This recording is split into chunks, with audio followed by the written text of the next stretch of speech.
Weiss hefted the tray of food further up her arms, trying to balance the various plates of fruit and bread without spilling any of it. Why it was herself who had been relegated to carrying it, she didn't know, but it had been her idea and she didn't trust anyone else with her partner's food. It didn't help that Ruby was bouncing around her. He cares. The little girl sang, as she had been for the past few days. Yang watched over it with the patience only someone who was used to it could. Will you be quiet? Weiss stomped one foot as the hooded girl brushed close by, nearly upsetting the food. We've put up with your infernal cheering for 2 days now. But he does care. Ruby didn't even seem affected by Weiss's words, smiling fit to rival the morning sun as she twirled on by, nearly clotheslining an unfortunate student who had dared try and walk by. Weiss grumbled and tried to ignore it.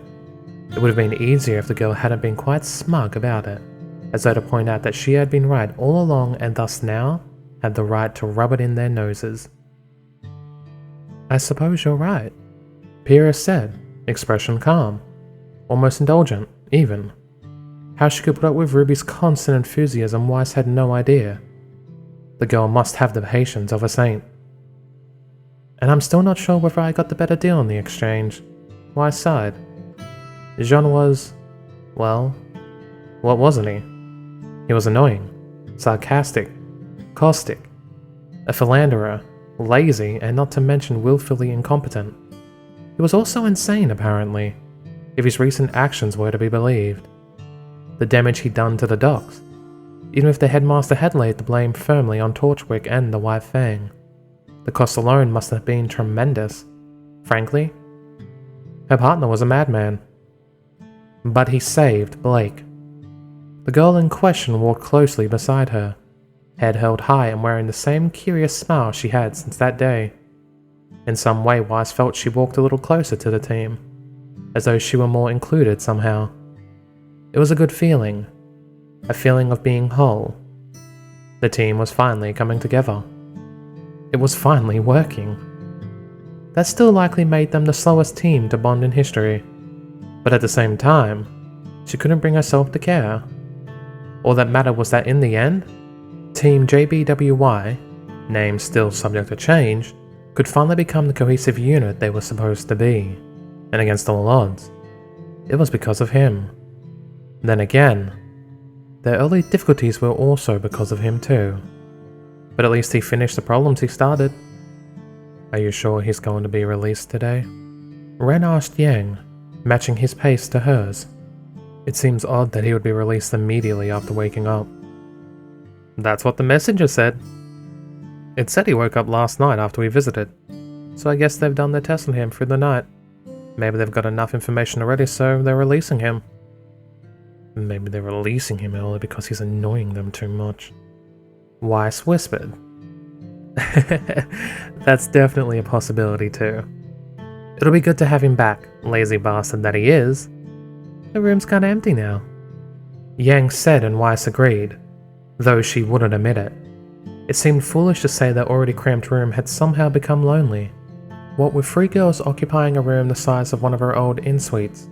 But it was undeniable.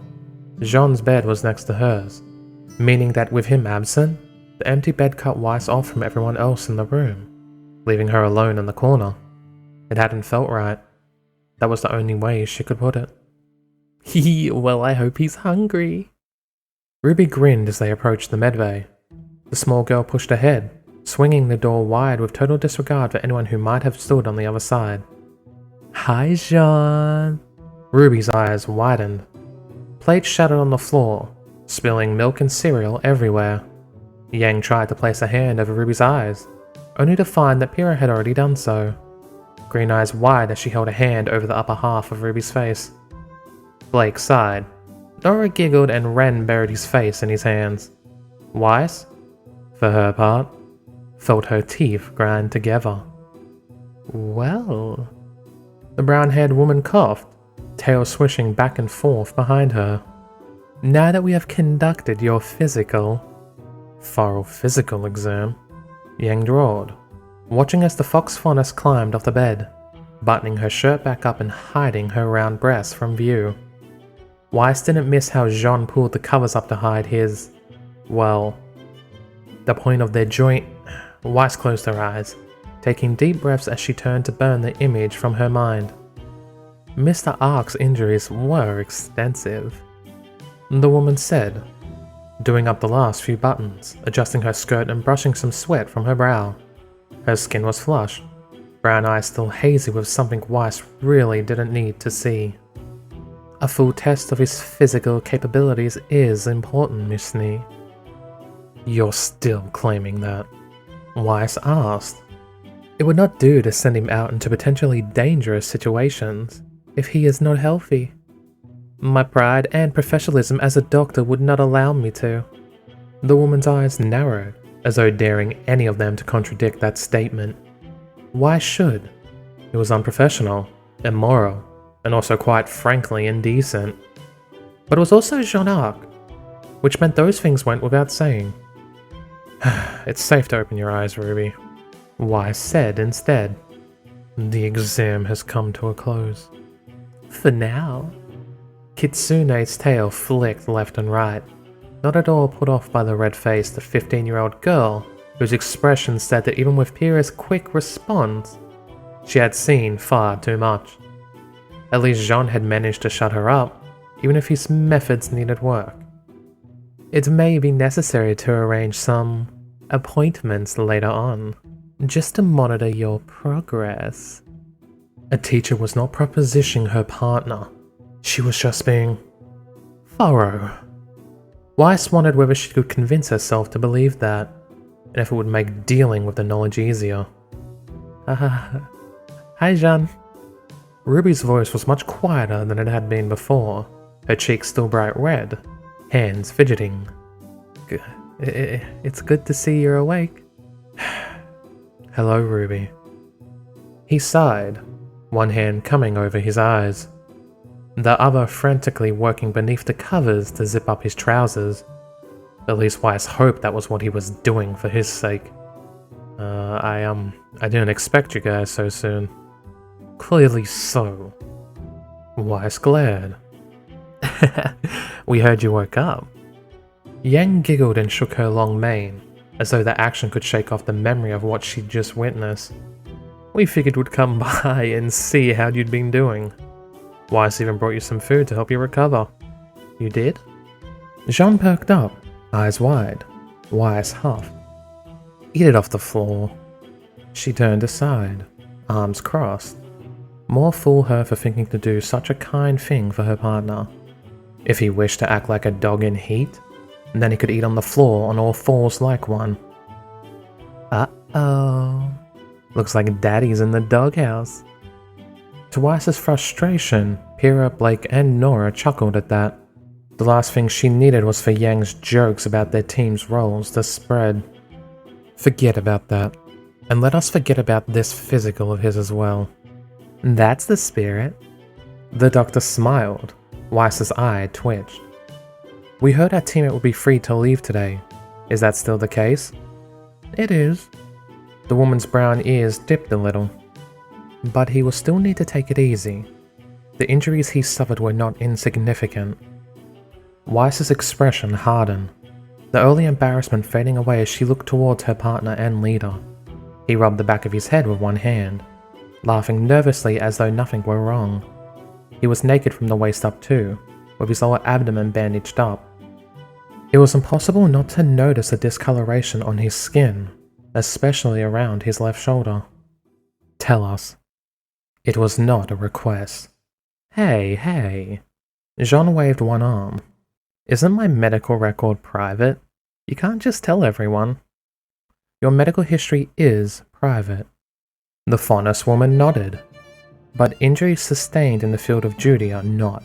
It's important that your team be aware so they can adapt or cater to any specific needs. But I don't have any specific needs. He argued.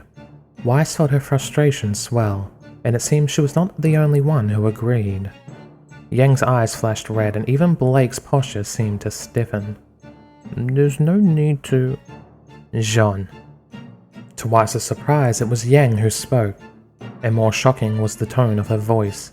Firm, clipped, almost cold. It didn't sound like the fiery girl at all. "Shut up. We're listening, Doctor." The older woman nodded, picking up a clipboard with one hand. Jaune seemed to relent, falling back into the stacked pillows with a sigh. "Mr. Ark's injuries are numerous and varied. From the report I received about what transpired, it seems that most of those were received from exposure to extreme heat, concussive force, and impact with various objects. His aura has already stepped in to both minimize and start repairing the damage, and along with my own treatment, he has been recovering well, particularly while unconscious. In terms of specific damage, we were looking at a dislocated shoulder, dislocated elbow, 4 broken ribs, 2 fractured, extensive aberrations to the upper and lower back, presumably from contact with hard granite. There are burns across a good 50% of his body, though those are healing well and should not leave any scarring. But internal bruising from the blast was extensive. Muscle damage is fairly easy to deal with, though I would imagine every muscle in his body is badly stressed to some degree." Weiss's eyes were wide, and she was hardly alone in that. Blake seemed to be shaken slightly, while Yang's hands were clenched into fists. Ruby was leaning on Pyrrha for support, who had an arm around her shoulders in return. Oren and Nora? The only sign was how silent they were, and how sharp Nora's eyes had become. Other complications and damage ranges from lacerations where weapons struck, to eternal complications caused by the dust explosions. I would expect him to be dizzy still for a day or two, while his breathing will remain difficult until his windpipe fully recovers. "His breathing?" Weiss snapped, taking a step forward as she looked more closely at him. It was hard to see, least of all because of the bandages, but more because he made no sign of it. But his chest rose a little quicker than it would have normally, and there was a faint rasp to his breath. "Torchwick tried to strangle him," Blake whispered, though in the silence she might as well have screamed it. He held Jaune down and tried to crush his windpipe with his own weapon. I... She didn't finish, and instead she looked away. "That shouldn't leave any complications," Kitsune said, though the intense heat likely damaged the lining of his lungs somewhat, particularly with the explosions happening so close. Beneath him, if Weiss remembered Blake's story, Jaune had literally ignited the dust that he was being strangled in a move that could have killed him. Weiss' nails bit into her palm. Her entire arm shook. "Oh, Jaune," Ruby whispered. It's fine." He rolled his eyes and laughed. "I can't even feel it." "I'm surprised with all the damage to your skin, that you can feel anything at all." "What about those scars?" Ruby asked, pointing to some laceration on Jaune's pecs. It looked like 2 sets of 4, curved inwards and slowly dripping blood. "Those haven't even been bandaged." They are..." Jaune winced. "Somewhat more recent." The fox faunus coughed awkwardly. It took Weiss approximately 2.4 seconds to realize what that meant, and another 2.4 to forcefully purge the image from her mind. "Yeah, moving on." Jaune pushed on, face a little red. "What's with all the long faces? You're acting like it died or something." "You nearly did. You would have, if not for Torchwick retreating. Yet you're acting like it doesn't even matter.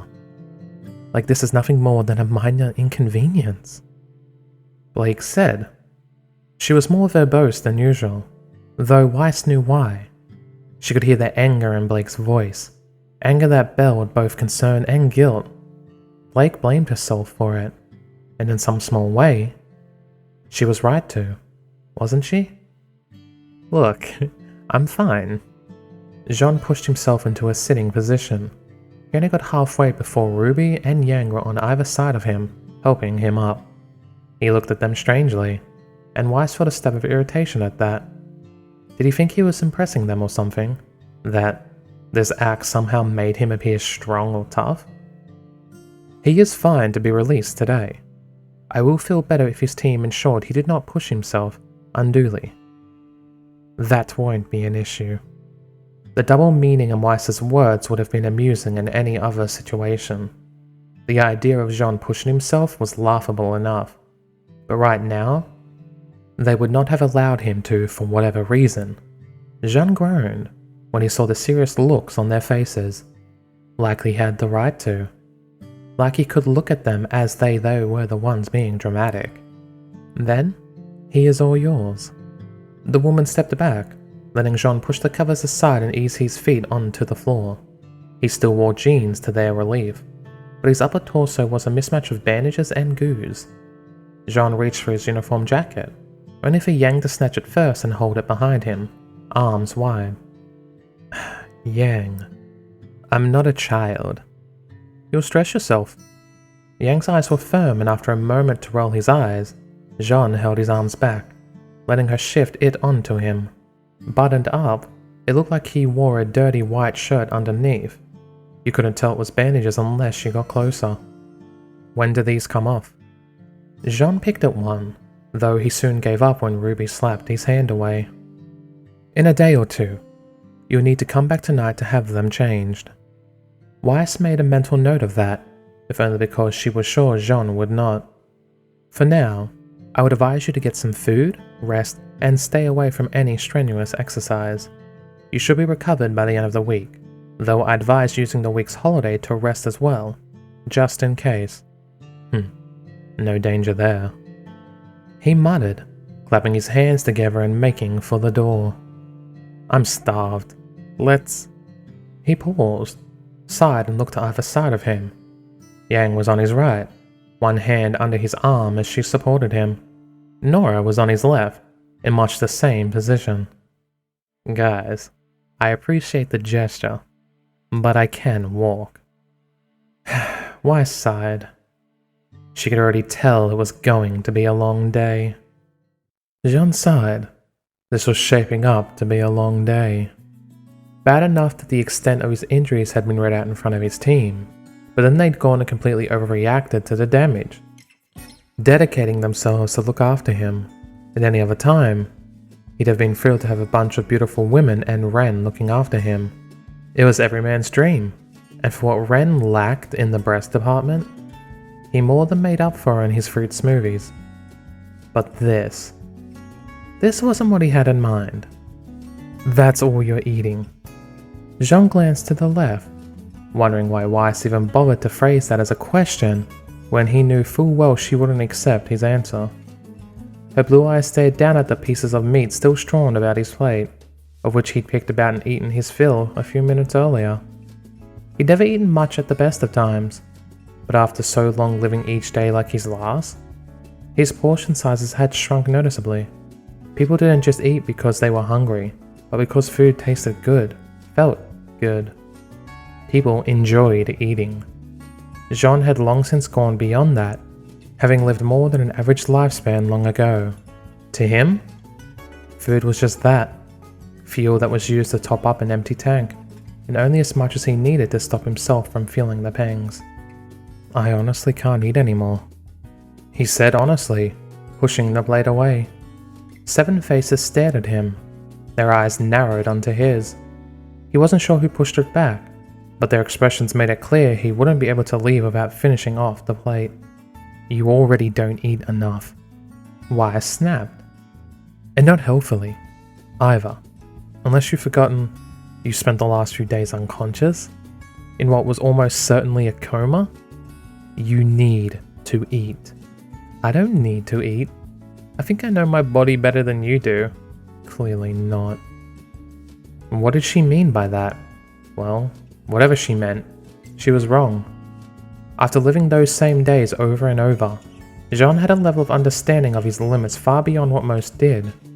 He knew exactly how far his body could be pushed, not only until it collapsed from exhaustion, but how far it could go before it died entirely.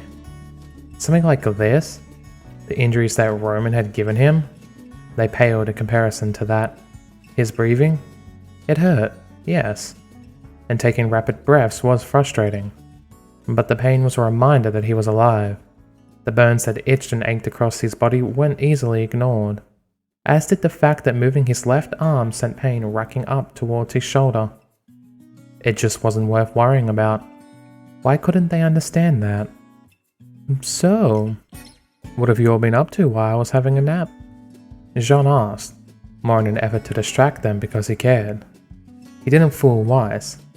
He could tell from how her eyes narrowed, nor was Blake amused by his attempt to change the subject, but they both sighed and looked away. Just lessons. Yang shrugged, crossing her arms and refusing to look away from his plate. There's no combat classes for the last week apparently, so it's been Oblek and Port over and over and over and over. I saved your homework for you. Weiss said. I even asked the teachers if they would be willing to let you do it over the break and grade you after. For the record, Dr. Oblek was impressed with your dedication. Why? Jaune cringed. Because he was going to waive it for you, I would assume. Weiss shrugged, not at all understanding what he had meant. Naturally, your education is still important. However, I will expect you to have it ready for me to check on the first day of exams. Fat chance of that. But I nodded anyway. Easy to deal with her anger later than to provoke it now.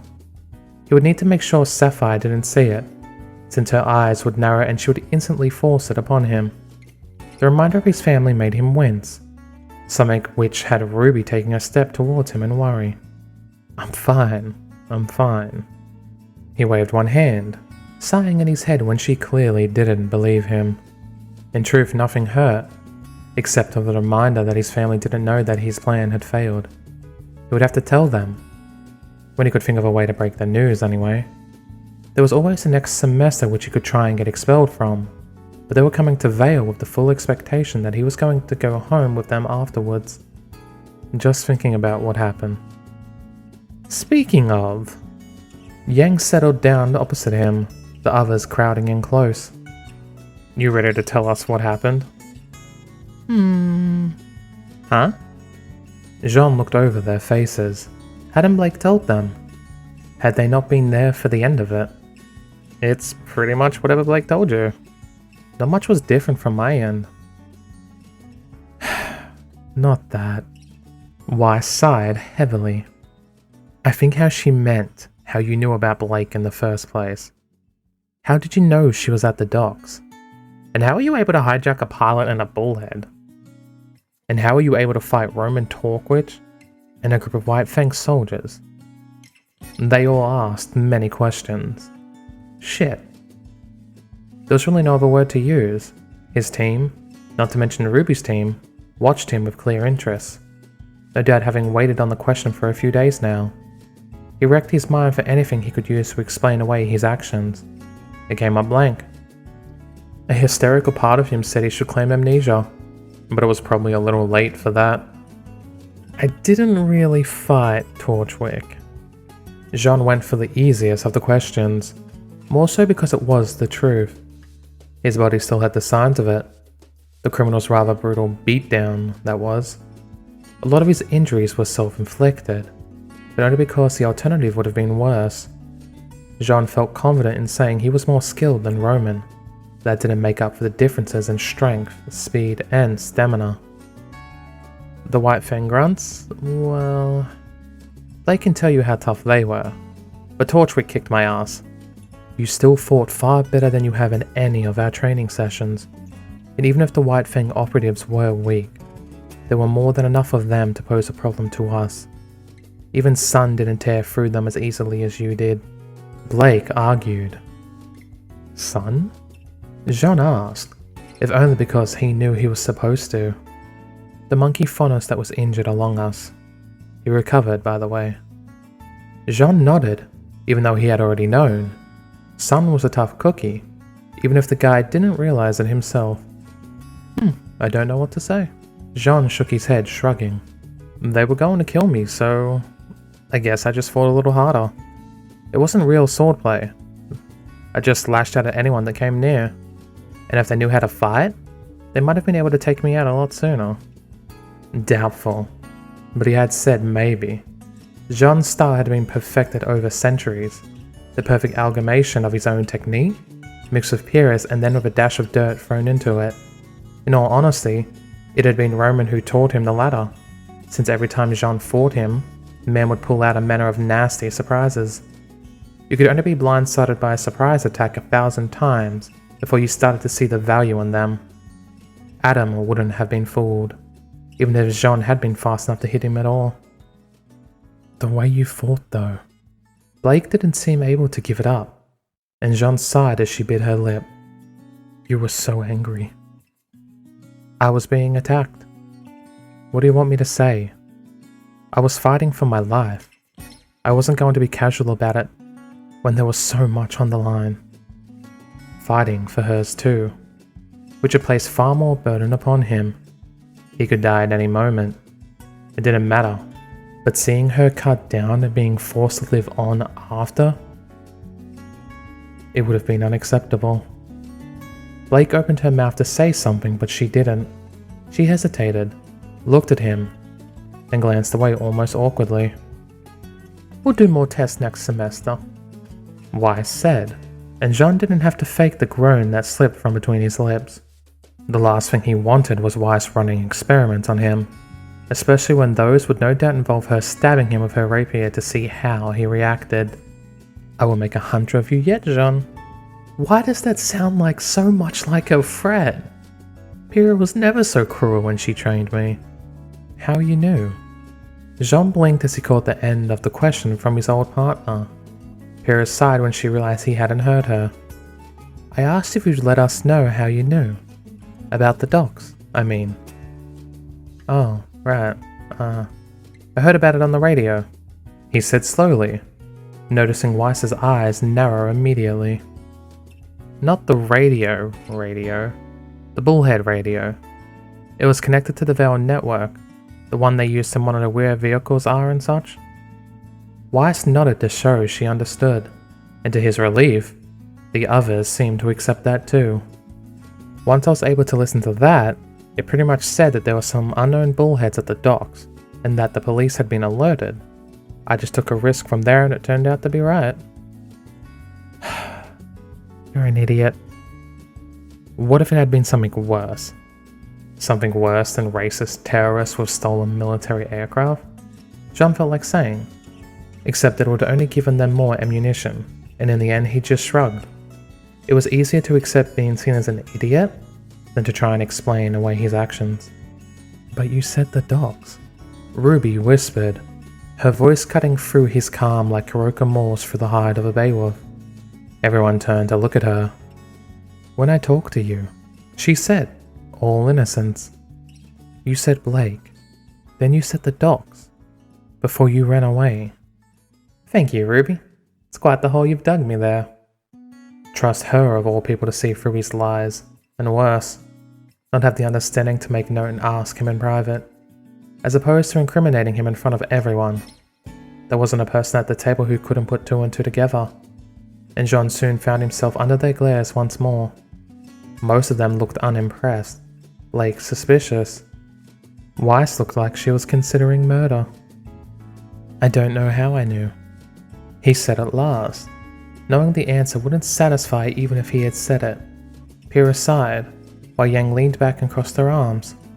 He didn't need to look at his partner to feel her irritation. It was just a feeling, or instinct. I don't know how to explain it. How else can you explain it? I wouldn't know. Weiss sighed. Since I'm not the one who somehow knew where she would be and how to reach her, you just knew, did you? The scorn was thick with this one, but I nodded regardless. They were more than likely to accept that than they were the news that he was a time traveler. Could it be a semblance? It was Pyrrha who came to his rescue, as she always had in the past. She looked at him now, not with friendship or scorn, but rather a curious interest. What kind of semblance would give him that kind of knowledge? Weiss scoffed. Seeing the future? Time travel? Ruby was eager to pipe up. Jaune smirked. If we can stay within the realms of reality for a moment, it's possible that it could have been some undiscovered semblance or ability since you don't have one yet. Reaching time and space would be impossible, however. Detection? Or tracking, perhaps. Blake guessed. It might explain how he knew where you were. Ren tilted his head to the side. The inner circles of semblance are rarely understood, but they often seem to affect either yourself or the world immediately around you. It's possible that Jaune was able to sense your distress, or maybe identify where you were. It's all just a theory until we know more, that is. If you believe that it is what it is. Pyrrha looked at him, asking if he thought they might be on the right track. They weren't, of course, but it was the closest they could get. It would also be his escape to the current interrogation, and maybe even an excuse he could use in the future. It might be. I can't tell. I've never known my semblance, he said, trying to sound as uncertain as possible. They all sighed. It seemed they were disappointed with the answer, even if they all accepted it. The only other excuses were worse, however, since they would have painted him as a person who had some kind of dark and dirty past. Perhaps even ex-White Fang, or an old goon of Torchwick's. It would have been an easy enough thing to claim, and he was fairly sure they would have accepted him as they had Blake. But at the same time, he didn't want to run the risk of his apparent criminal past affecting his family. What about the bullhead? Nora finally asked, and Jaune smiled at what was a rather easy question. I had lessons when I was younger. I know a little about piloting. Enough to shoot down other aircraft? Ruby didn't sound suspicious. Instead, she sounded enthused. He had the distant impression she was going to ask him where she could sign up for such lessons. Not like that. He laughed instead, smiling as her expression fell.